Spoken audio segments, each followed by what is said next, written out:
Numbers chapter 13.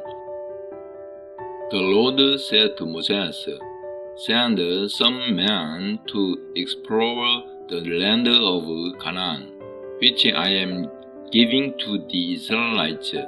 From each ancestral tribe, send one of its leaders. So, at the Lord's command, Moses sent them out from the desert of Paran. All of them were leaders of the Israelites. These are their names. From the tribe of Reuben, Shammua, son of Jakku. From the tribe of Shimon, Shaphat, son of Hori. From the tribe of Judah, Caleb, son of Jephunneh. From the tribe of Issachar, Igal, son of Joseph. From the tribe of Ephraim, Hosea, son of Nun. From the tribe of Benjamin, Palti, son of Raphu. From the tribe of Zebulun, Gadiel, son of Sodi. From the tribe of Manasseh, a tribe of Joseph, Gadi, son of Sushi. From the tribe of Dan, Amiel, son of Gemali. From the tribe of Asher, Setsu, son of Mishal.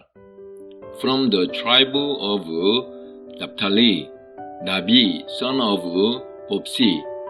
From the tribe of Gad, Guel, son of Maki. These are the names of the men Moses sent to explore the land. Moses gave Hosea, son of Nun, the name Joshua. When Moses sent them to explore Canaan, he said, Go up through the Negev and on into the hill country. See what the land is like and whether the people who live there are strong or weak, few or many. What kind of land do they live in? Is it good or bad?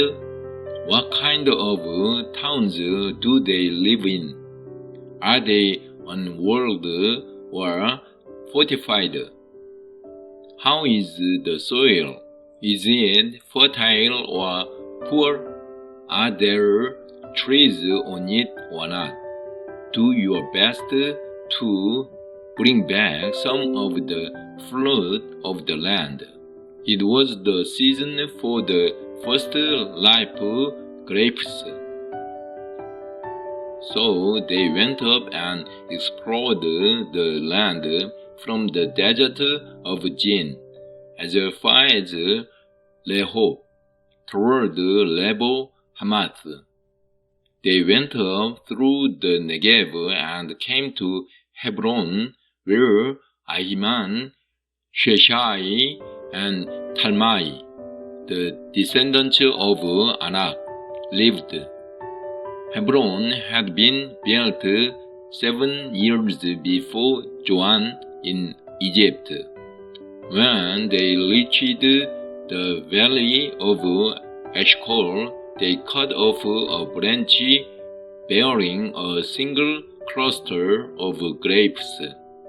2 of them carried it on a pole between them, along with some pomegranates and figs. That place was called the Valley of Eshcol because of the cluster of grapes the Israelites cut off there. At the end of 40 days, they returned from exploring the land. They came back to Moses and Aaron and the whole Israelite community at Kadesh, in the desert of Paran. There they reported to them and to the whole assembly, and showed them the fruit of the land.